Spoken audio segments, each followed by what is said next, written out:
Hey, good evening. Good evening, everyone. Good evening. Good evening, Professor Han. Good evening, Yeah, how Professor. are you? Good evening, Candice. Good evening, Devin. Hi, how are you? How's everybody? I Good see evening, 12 Professor. people. Hi, Awa. I see Hi. 12 people here, right? 12 people, but in the let's see, in the forum, I see at least 15 people. So we're missing still three, and hopefully, they're gonna. Yeah, one person is still joining, so hopefully, they're all gonna join us shortly. Um, so let me. Okay, this.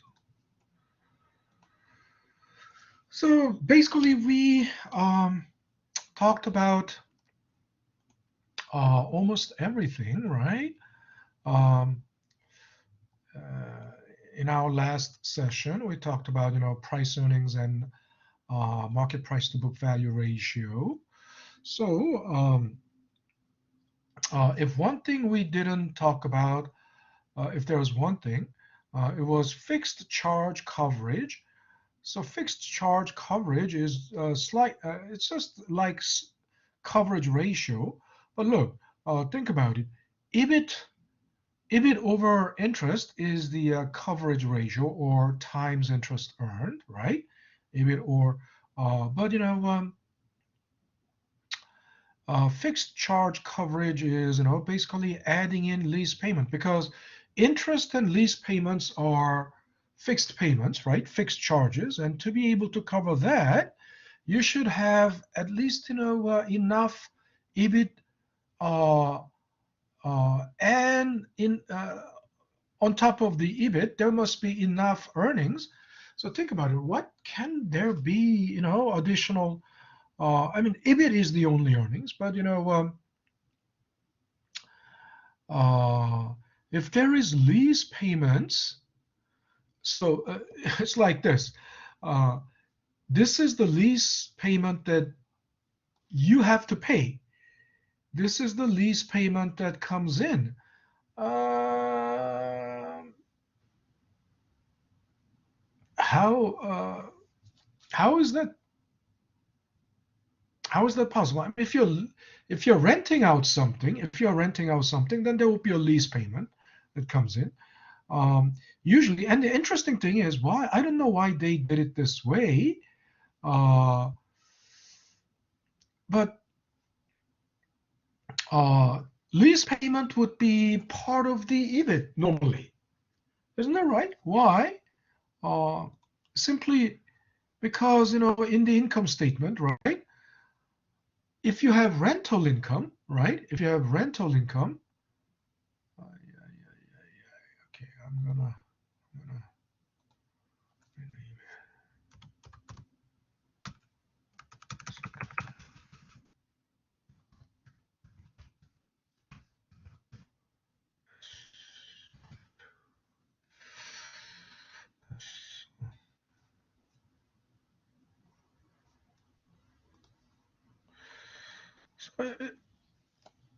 because you know very well in the income statement, we know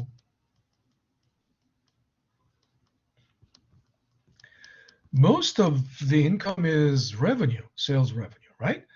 But then there is investment income, right? Or rental income here, right? Rental income will be uh, part of the passive incomes, right? So should I put it like this, or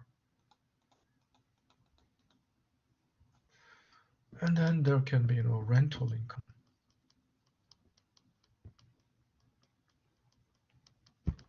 Okay, and CGS OPEX, right?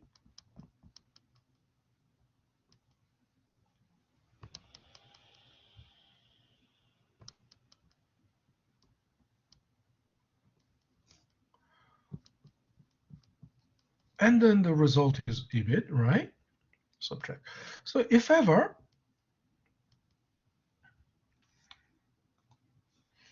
EBIT would already, rental income will already be included in the EBIT. But,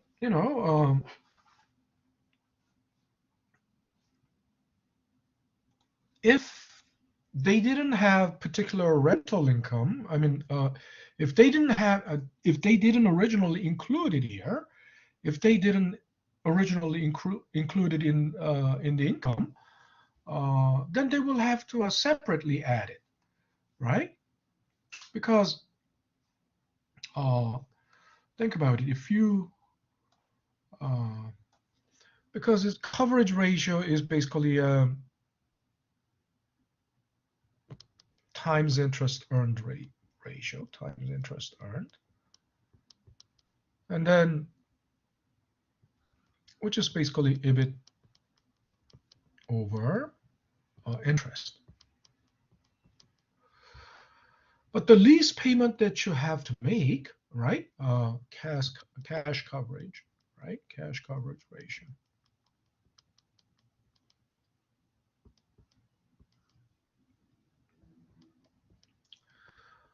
I mean, the use of cash is basically,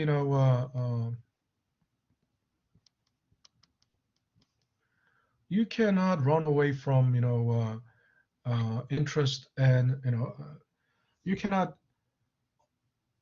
postpone or avoid paying using cash to pay interest and lease payment, right? So, but the source of the funds for that will have to be, EBIT, right? So normally, that would be enough. But adding, if it is the same lease payment, no, that doesn't make sense, right? If it is, if this and this are the same, that doesn't make any sense, right? Because this is not your, if this is the lease pay, think about it. If this is the lease payment that you owe, this is what you owe, it cannot be paid from what you owe if this is the same thing. You understand what I'm saying? If these two are the same thing, same lease payment, that means this is the lease payment that you owe. And if this is also the lease payment that you owe, then they cannot be those. One is, one is the cash outflow. The other one will have to be cash inflow, right? You cannot pay cash outflow with cash outflow. That doesn't make any sense, right? But so this is cash inflow, right?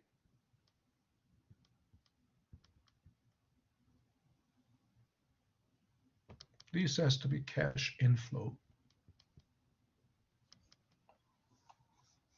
right? So if you are renting out some property, renting out, commercial space, commercial property, or warehousing space, or whatever, just an empty lot or whatever, that would be the source of cash inflow, right? And then the rent payment or lease payment, that's,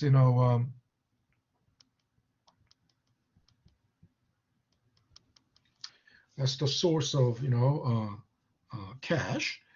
And then, this is the lease payment that you owe. I mean, for, renting or leasing,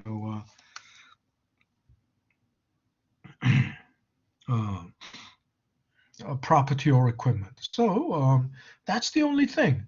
Otherwise, we've done everything, right? We've done everything. So we are moving out of, we are leaving, that ratios, ratio categories, and moving on to the Dupont chart or Dupont equation. What's the Dupont equation? It's sort of like a elegant theory. I don't know if you have ever watched the movie, the not Beautiful Mind, but the movie Theory of Everything. Has anybody seen that movie, The Theory of Everything? It's the movie about, Dr. Stephen Hawking, right? Of course, there was in the 1990s, there was a movie, Beautiful Mind. And The Beautiful Mind was a movie about the economist John Nash. And then, Theory of Everything is the movie about uh, Dr. Stephen Hawking, the physicist. Uh, I believe he died a couple of years ago. And why is it called Theory of, I mean, why was the title of the movie Theory of Everything? Because Theory of Everything is what the scientists, especially the physicists, pursue, right? Uh, it's not only the physicist, but any scientist or mathematicians. They all want to pursue theory of everything. Why? The theory of everything is Einstein also pursued theory of everything. Of course, Einstein wanted, Einstein's, uh, monumental work is, basically theory of relativity. But that wasn't theory of everything. I mean, they wanted to combine one equation. It's always one equation. They all want a single equation, not too many equations, right? There are so many equations that explain uh, like law of physics, all the laws of physics, like gravity, electron, electromagnet, whatever it may be. Uh, and quantum physics, and um, everything has different equations to explain that theory, right? Equation one, equation two, equation three, equation four, right? But since Isaac Newton, right? All these physics, theory of physics, right? All those equations, mathematical equations that explain all these theories. They wanted to unify everything. And one equation that unifies everything, think about it. That would be a very powerful equation, because if one equation explains everything, that's a very powerful equation. And not just powerful, but it's elegant. You may have seen the Science Channel, I don't know, Science Channel, or Nova, or uh, you have seen probably a series called Elegant Universe. Why do they pursue elegance? Because if we have one theory, and if one theory explains everything, it's not only powerful, but it's very elegant. It's very, it doesn't have to be a very, you don't have to use, so many different theories to explain everything, but just, one. And in anything that uses math, that's elegance. In economics, that's also elegance. In finance, that's also elegance. When uh, in finance, you know what CAPM is, capital asset pricing model. Although capital asset pricing model is uh, very restrictive. I mean, it works only under a very restrictive condition. And it has to be like under ideal conditions. But the reason that CAPM is still, which came out actually in 1970s, but there is nothing more powerful than, even after that, even since 1970s, there is nothing more powerful than CAPM. Why? Because CAPM is a very simple model, not a complex model, but a simple model that captures uh, the whole idea behind,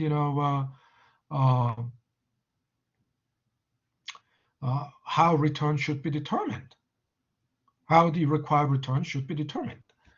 And so a simple model is a very powerful model, just with just one equation. If you can explain that, instead of too many equations, so many equations, if you can explain uh, uh, the principle behind it, right, and the logic behind it, the reasoning behind it, just one equation that explains it, that's very powerful and elegant as well. That's why anything that uses math pursues elegance, right? And therefore it's like that. It's like theory of everything. It's elegant theory. What is Dupont model? Dupont system is a kind of pursuit of elegance. Why? Because it unifies everything. It basically connects the ROA with ROE and ROE. It connects ROE with ROS and other ratios. In other words, it shows all these ratios are interconnected. They're related. That's why it is. I'm saying it's like I'm saying it's like theory of everything. Of course, it's not theory of everything. It's just only within fundamental analysis. Dupont system is a unifying theory, sort of like unifying theory in the theory of in fundamental analysis. So let's take a look at it. First of all, we know what ROA is, right? Basically, ROA is net profit over revenue, right? If you still think, oh, Professor, it says net income and it says sales. How can, but you said, net profit and revenue. How? I'm confused. If you're saying that, you've done nothing so far, right? It's not two different things. Net income, that's just another name for net profit, just another name for EAT. And sales, it's just another name for revenue because it's sales revenue, right? But then think about it. Sometimes, I told you there are two versions of ROA, right? I told you two versions of ROA. One is,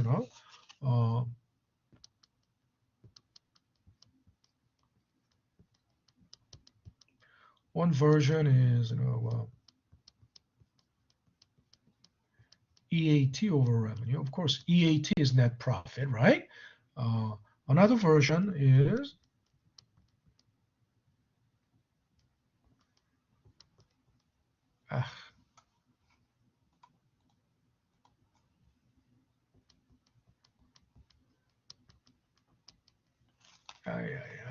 what's Ebit over revenue, right? Now, I already explained to you that the stockholders, the owners, equity holders,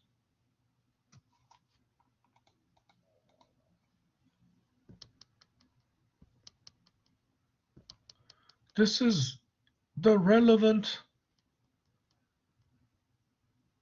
equity holder. This is what's relevant to the equity holders, right? But this will be the ratio relevant to the debt holders, right?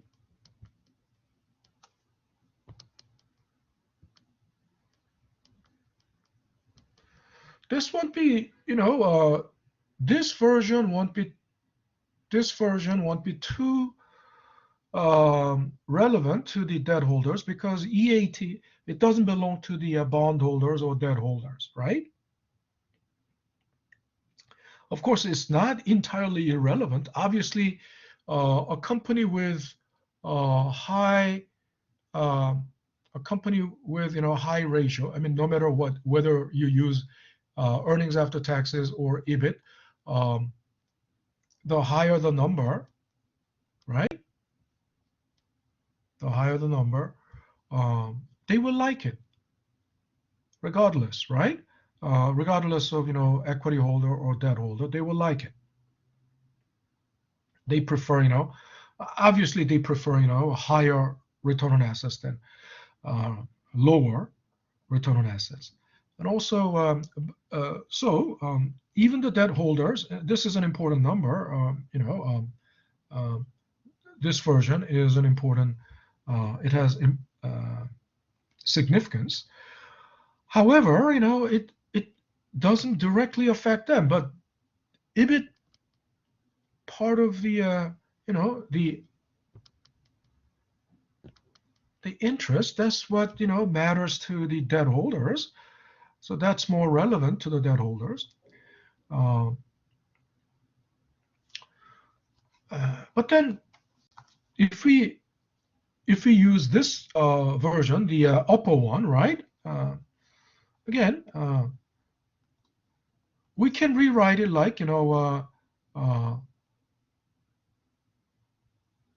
net profit over revenue times revenue over total assets, right? There's no why, because sale and sale, revenue and revenue, they cancel out each other. So eventually, it's the same thing, right? But then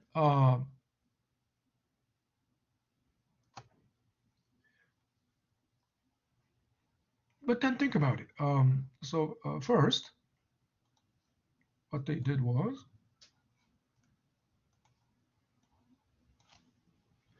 they wrote ROA this way.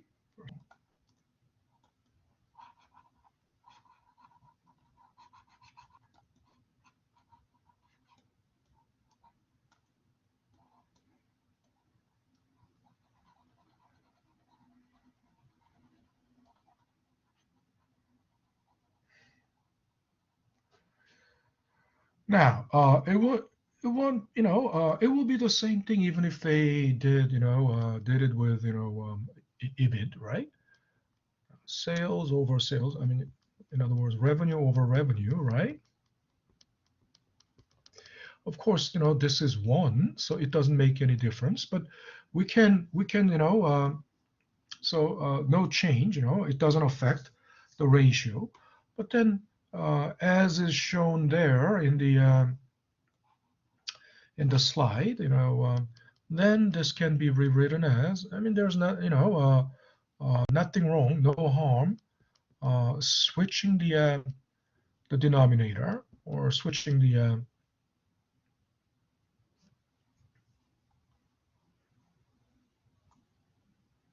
I'm sorry. What did I do? I was totally I was I was I was not in my I was out of my mind. This is not revenue, but total assets. Why? Uh,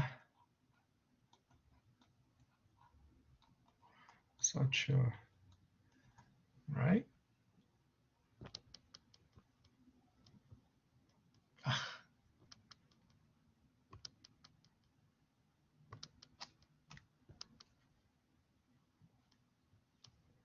total assets and total assets, right? But we can rewrite it as by switching the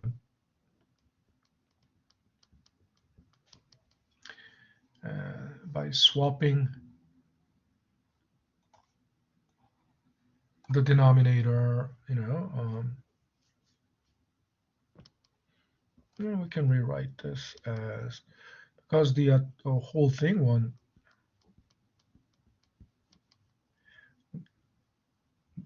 the product, right? The result of this product one change is the same. But then we come to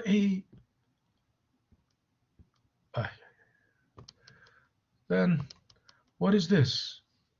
Profit over revenue, or sale. Revenue is sale, and revenue over total assets.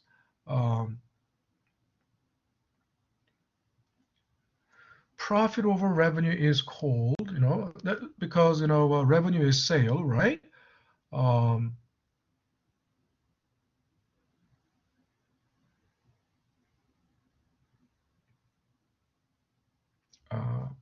That's called profit margin, right? That's called actually profit margin. So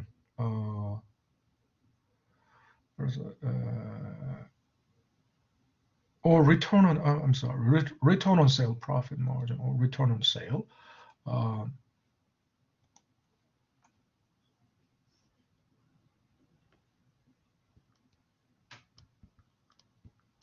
That's called ROS, right? And then times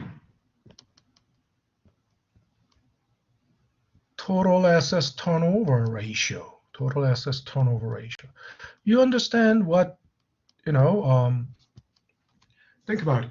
You understand what fixed assets turnover ratio is, and what was fixed assets turnover ratio? In case of fixed assets turnover ratio, right? It is, revenue over fixed assets, right? That's fixed assets turnover ratio. But if it is revenue over total assets, then that's called total assets turnover ratio, right? So now we can explain. We can connect ROA with ROS, return on sale, and total assets turnover ratio, right? ROA is the return on sale times return on sale is nothing but profit margin, right? Times total assets turnover ratio. Total assets turnover ratio is the productivity of the total assets, right?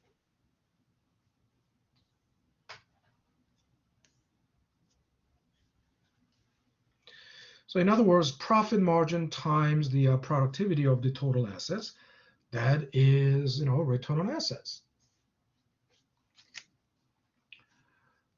And then further,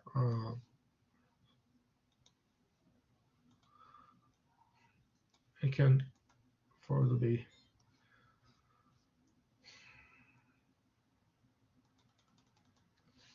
and since return on equity is net income over equity, profit over equity, and then we can also turn it into, we can do a little, harmless transition or modification. Times sales over sale, revenue over revenue. It's basically, 1, so it doesn't make any, times total assets over total assets, 1. So it doesn't do any harm. I mean, it doesn't change anything, but we can do a little swaps here. We can do a little swap. Net profit over sale, which is ROS, right? Revenue over total assets, that's what a total assets turnover ratio, and then times total assets over equity. So we swapped it like that. Total assets over equity is called equity multiplier, right? In other words, how many times the total assets, how many times equity is the total assets? That's equity multiplier. So we can rewrite ROE as ROS times total assets turnover times equity multiplier. And then maybe I need to magnify it a little. Since we know ROS times total assets turnover ratio is ROA, so then we can replace this by ROA. So ROE is now ROA times equity multiplier, right? Makes sense? How do I get rid of this? Maybe, I'll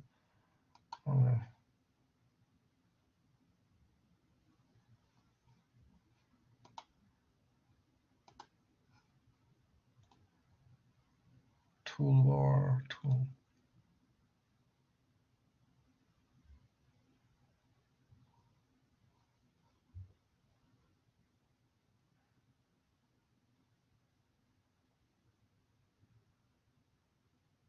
Show high. Okay, without the menu bar, still it's there.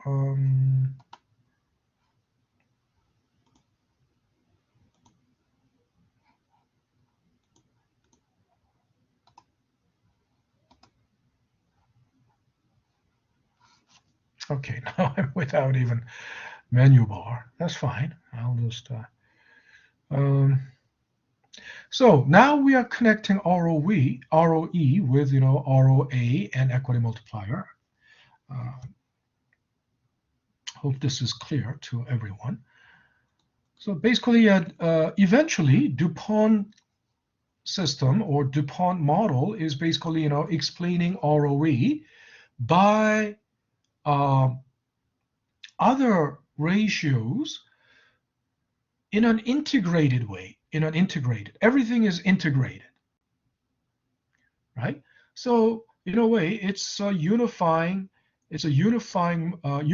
model, and therefore it's in a way a kind of elegant pursuit of elegance, right? So by definition, ROE is net profit over equity, right? And net equity, equity, we can rewrite it like what is pre-tax profit? Pre-tax profit is EBT, right? Isn't that right? Right before tax is EBT, so it's another name, another way of calling it EBT. Then we multiply it by pre-tax profit over EBIT, and then times EBIT over sales, times sales over asset, revenue over assets, times assets over equity. In other words, by doing harmless swap, because I don't know if you can see, but yeah. How do I?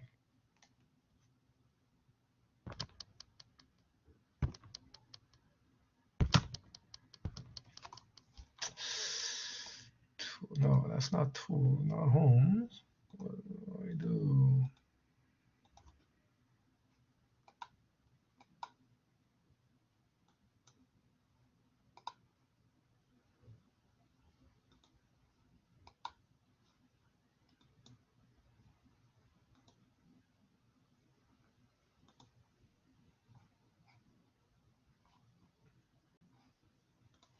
No, won't be necessary.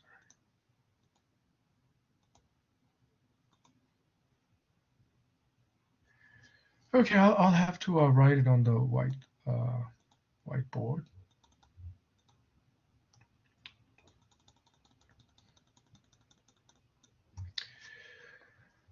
And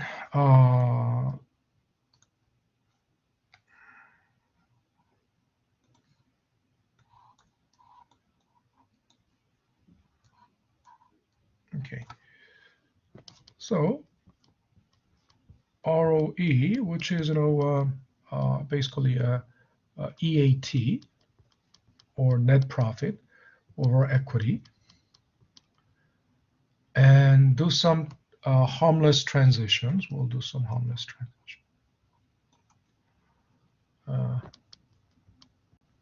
Times, basically, let's do this. EBT over EBT times EBIT over EBIT, right? You see, they are all one because it's just ratio of on itself, right? What else was there? Revenue over revenue, total assets over total assets.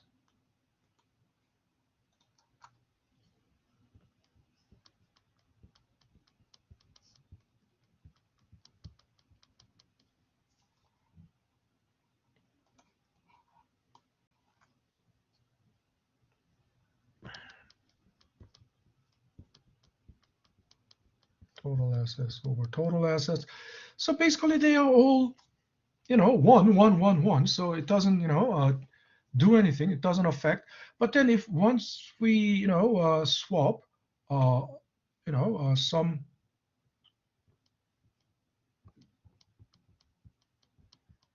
denominators. The first one was what? EAT over, what was the swap? EBT, right?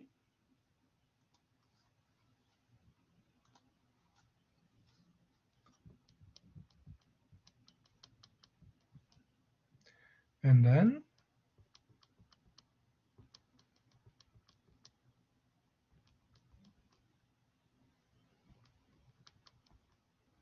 EBIT over EBT was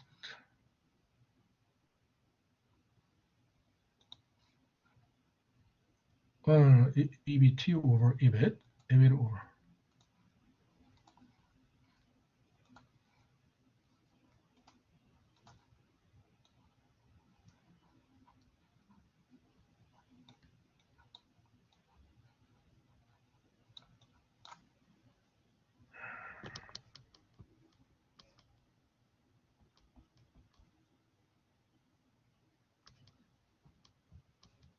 And then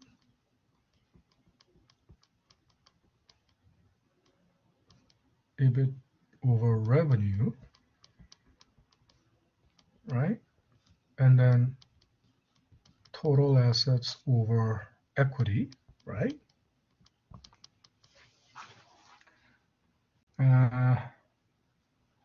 What's missing?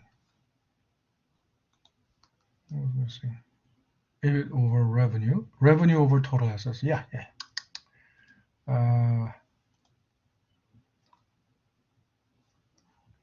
Revenue over total assets.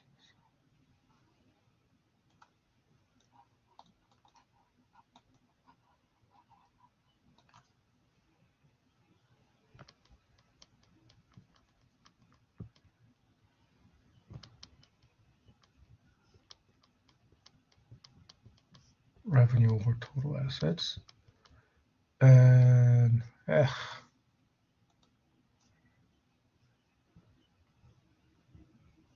total assets over equity.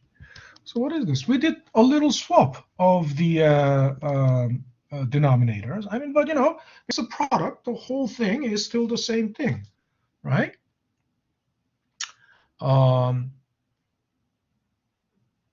And then it basically all cancel. It will all cancel out, right? EBT, EBT will cancel out. EBIT will cancel out. Revenue will cancel out. Total assets will cancel out. So eventually you will have EAT over equity left eventually, right? Because everything cancels out like this, cancels out like this, cancels out like this, cancels out like this, right? But I'm not gonna. I'm just showing you that it doesn't do any harm to the whole ratio, the entire ratio. But then they can be, they have all different names now. They have names now. What is the name? This is called,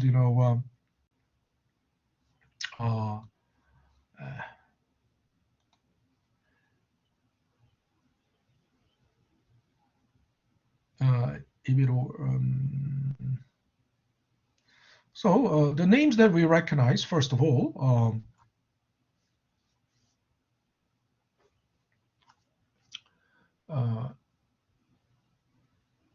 EBIT over revenue. That's ROS. Again, ROS, remember ROS can have EAT on top or EBIT on top. I mean, EBIT on top, right? EBIT, because from the debt holder's perspective, EBIT is more relevant number than EAT. And the revenue over total assets is total assets turnover ratio, right? Total assets, writing, it's really total assets turnover ratio. And this is what? Equity multiplier, right? Total assets over equity. How many times the total asset, how many times the equity is the total asset? That's called, equity multiplier. The names, just names are interpretations of really this mathematical, relation between the variables, right? Equity multiplier.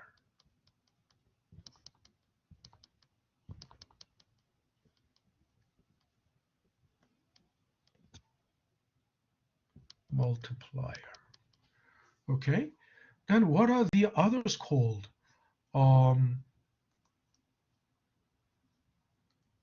Let's see what they named it.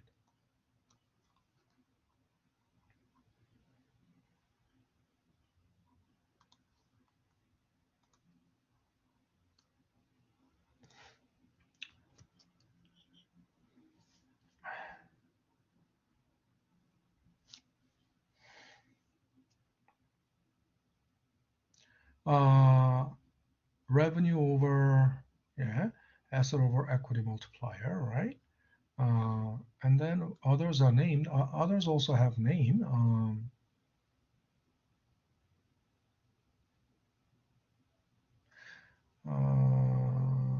EBIT over interest payment is, of course, times interest earned or interest coverage ratio.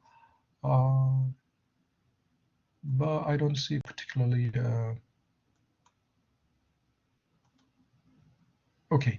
Oh, here's the complete interpretation. Net profit over equity, which is ROE, is basically, net profit over EBT. That's called the tax burden. That's called tax. That's literally tax burden, right? Because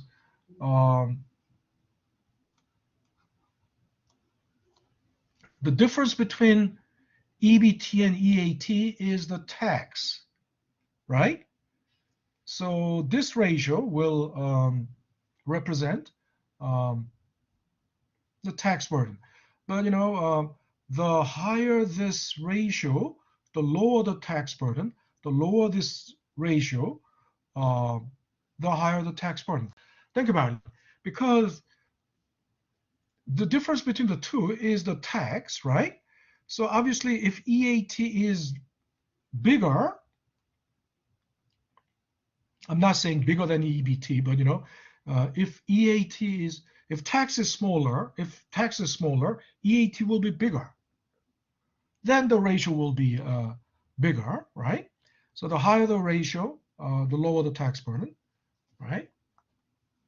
The lower the tax, this ratio, the higher the tax burden. Okay. Net profit over EBT tax burden.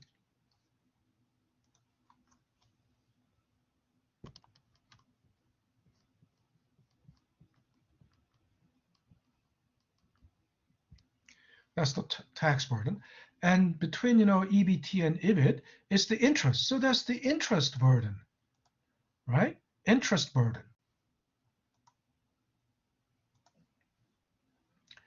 Right? The difference between EBT and EBIT is the interest. So if interest is there's a lot of interest, right? EBT will be smaller. Isn't that right? If interest is big, EBT will be smaller. If interest is small, EBT will be bigger. So the ratio will become, if interest is high, the ratio will become smaller. If interest is a lot, the ratio will be, if interest is a lot,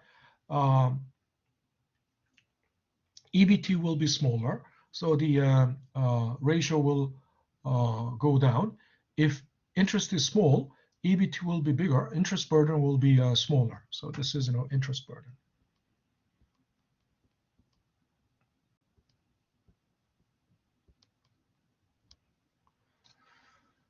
And ROS, another name for ROS is profit margin, right? Return on sale, right? I told you another name for that is profit margin,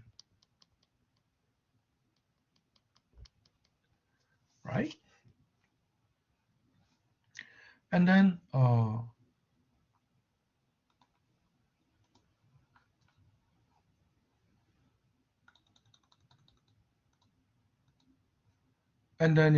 TATO, right? TATO, total assets turnover ratio, and equity multiplier. Now, then you can switch these two. It doesn't matter. You can switch these two. So tax burden times profit margin times interest burden times equity multiplier. But then think about it. Profit margin times total assets turnover ratio. We already know ROS times total assets turnover ratio. That's ROA, right? We've done that before.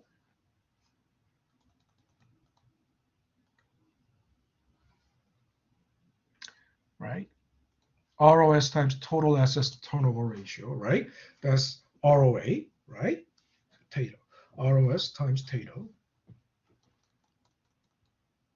So we can simply, these two, I cannot even highlight it. So if I rewrite everything again,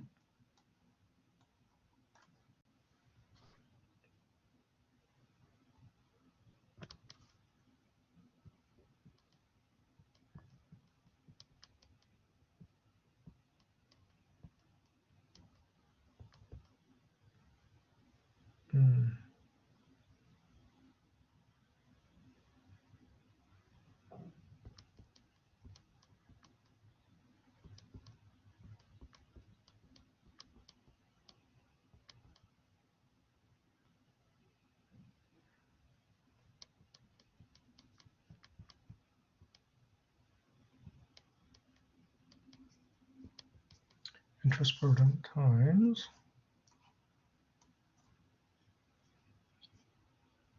equity multiplier.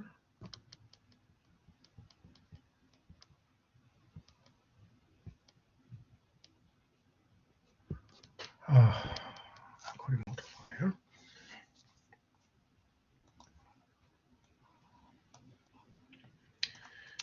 And since we know that this is ROA,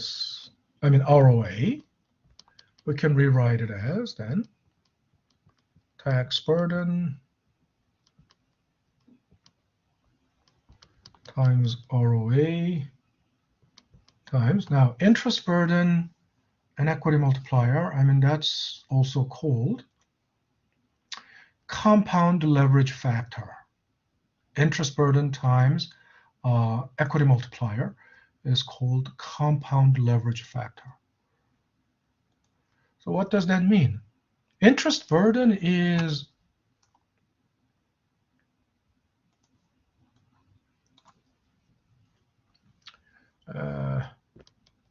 basically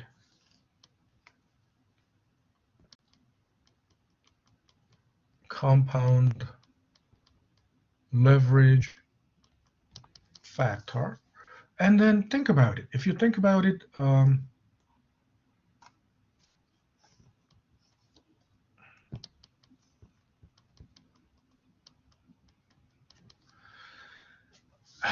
leverage, there is interest payment.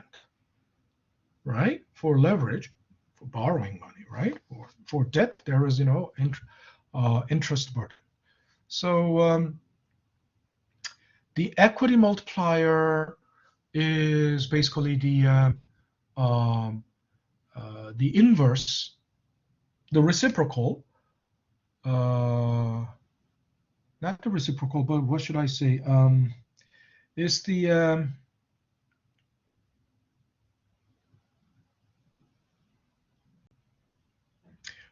think about it. 1 minus equity multiplier. Equity multiplier is what?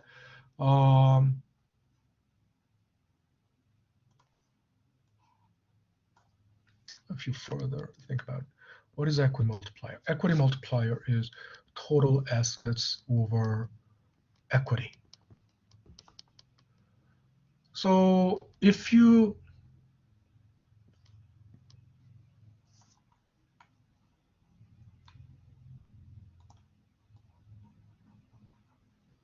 take the reciprocal,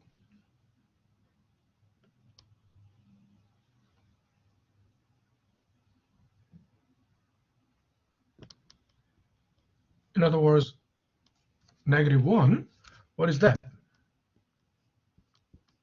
Equity over total assets, which is what? Equity ratio. And then equity ratio is, in other words, that's the counterpart. Counterpart to what? Debt ratio. Isn't it right? In other words, this is 1 minus debt ratio, which is, total debt over total assets, right? Which is, debt ratio. So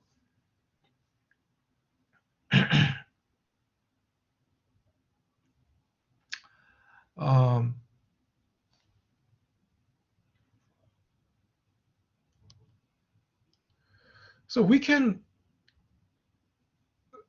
since the reciprocal of this is this, right? Reciprocal of this is this, then if you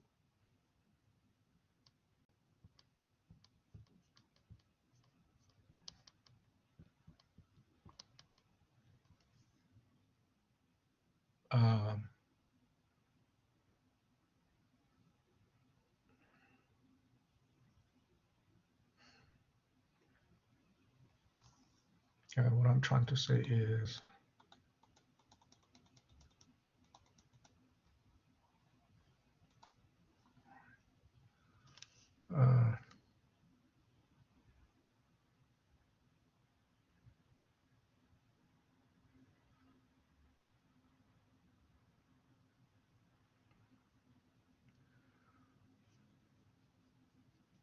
one minus debt ratio is equity ratio, and 1 minus equity ratio is debt ratio, right? Also.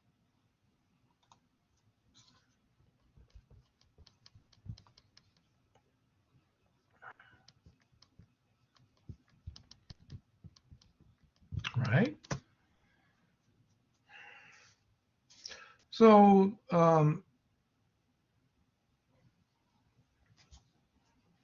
the whole point is, right? Interest burden is not directly related to the equity multiplier, but it is vicariously related to equity multiplier, because equity multiplier is basically the reciprocal of the equity ratio, and which is,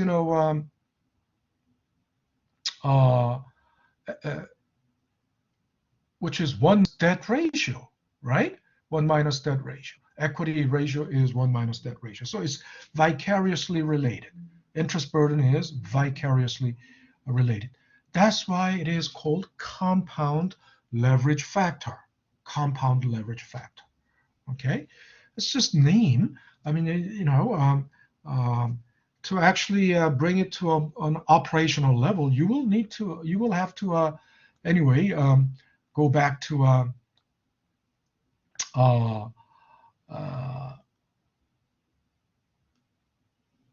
you will eventually have to go back to EBIT, um, EBT over EBIT, right? And then times equity multiplier, right? Now, so basically, that's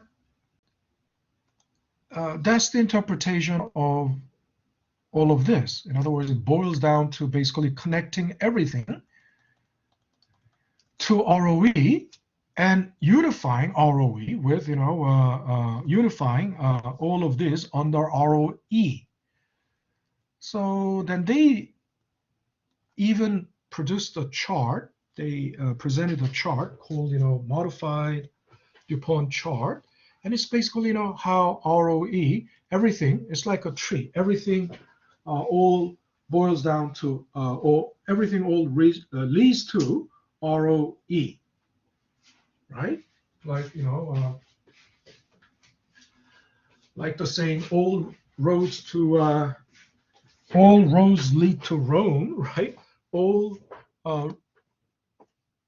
everything, all variables, I mean, all ratios lead to ROE. And it pretty much, sums up the whole idea behind all this. First of all, we know ROE is ROA times, what is this, equity multiplier, right? What is ROA? ROA is profit margin, ROS, which is, this is ROS. Think about it. This is ROS.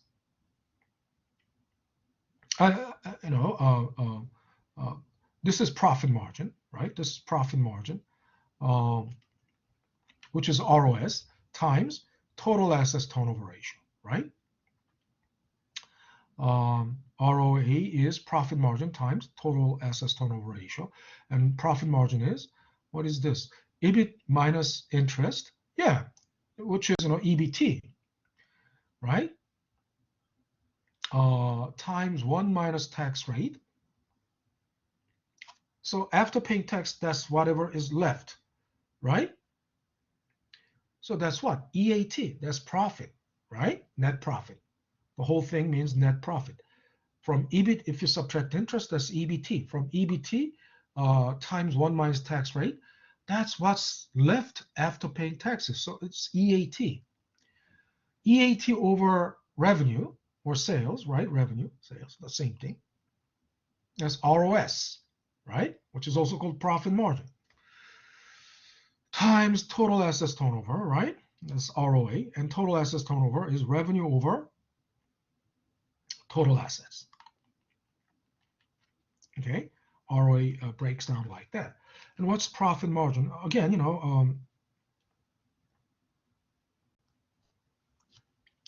it was already explained, but again, breaking down profit margin. 1 over sales. 1 over sales means dividing by sales, and net income. In other words, net profit. What's net profit? EAT, EBIT minus interest times 1 minus tax rate, corporate tax rate. That's what that subscript means. So in other words, it's just this picture, right? And what's net profit? Net profit is, or EAT, it's basically sales revenue minus total cost, right? Total cost means CGS plus OPEX.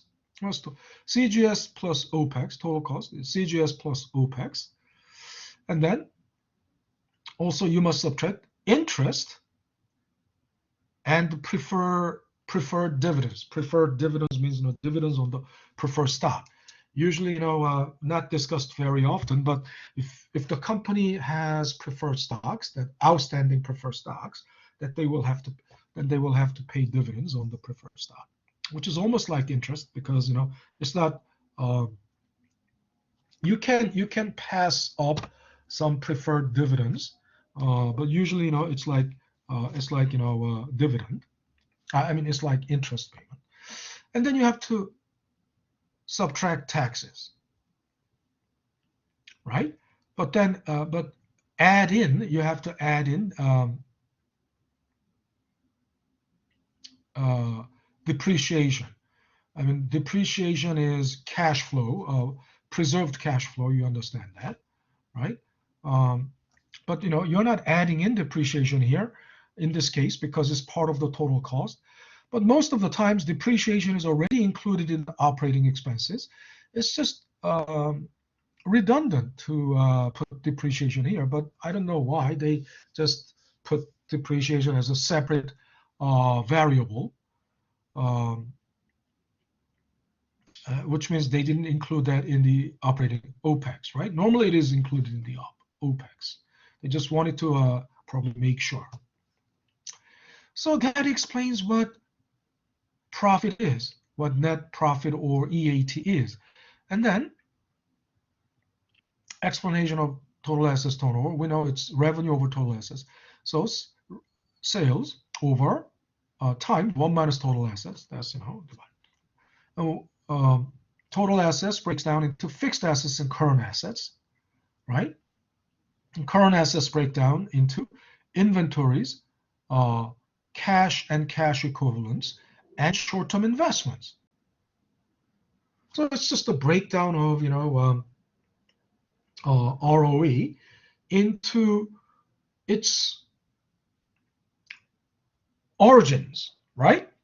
Origin, right? Of course, then it would include, scrutiny. It would include, it would inevitably require inspection and examination of the income statement, right? And, balance sheet. Profit margin that comes from income statement. These are all income statement line items, right? Income statement components. And these are all fixed assets, current assets, balance sheet components, right? Balance sheet components. Isn't it right? Those are all balance sheet components. So this is a modified Dupont chart, okay? ROE all traced back to its origins, right? So in a way, I said, I don't know how many of you can find beauty in this, but there is, I'm not saying it is, I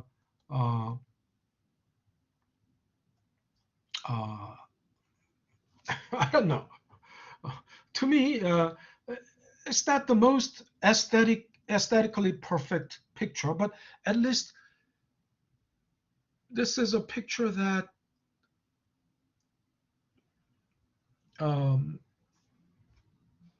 that captures everything in a single diagram. So in a way, it's unifying and elegant, right? It's not perfectly elegant, but still better than not. And also, this is in a way elegant, but I don't like this that much. I mean, this type of explanation, I don't like. Compound leverage factor. I don't like that kind of naming that much. But yeah, interpretation of tax burden, interest burden, profit margin, Tato, equity multiplier, perfectly makes sense, right? It's unifying and it's elegant. I mean, to me, at least, it looks unifying and elegant. Okay, so the rest of it is, some, example, and then another way it can be, it's basically, we know what this means. EBIT minus interest, that's EBT. EBT times 1 minus tax rate, that's EAT, right?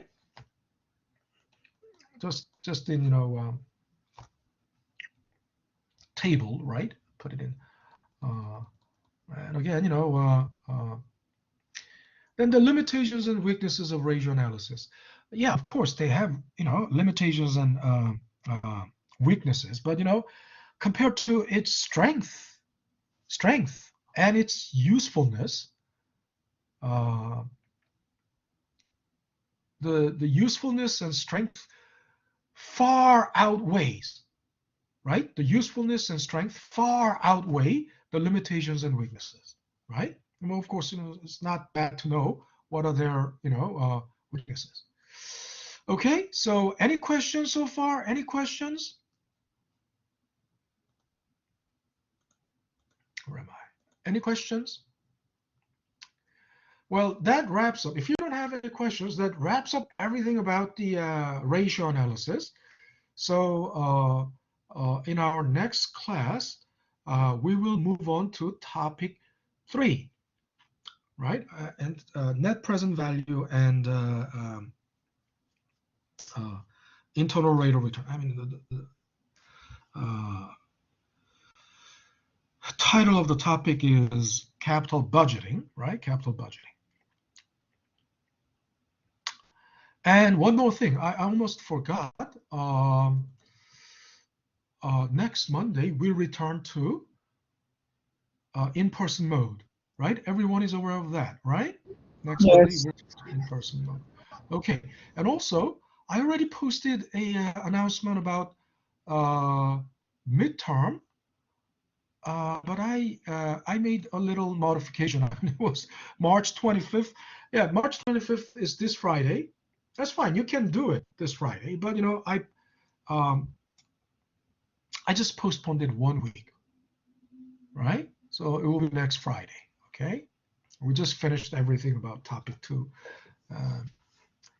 All righty. So if there are no further questions, have a great evening.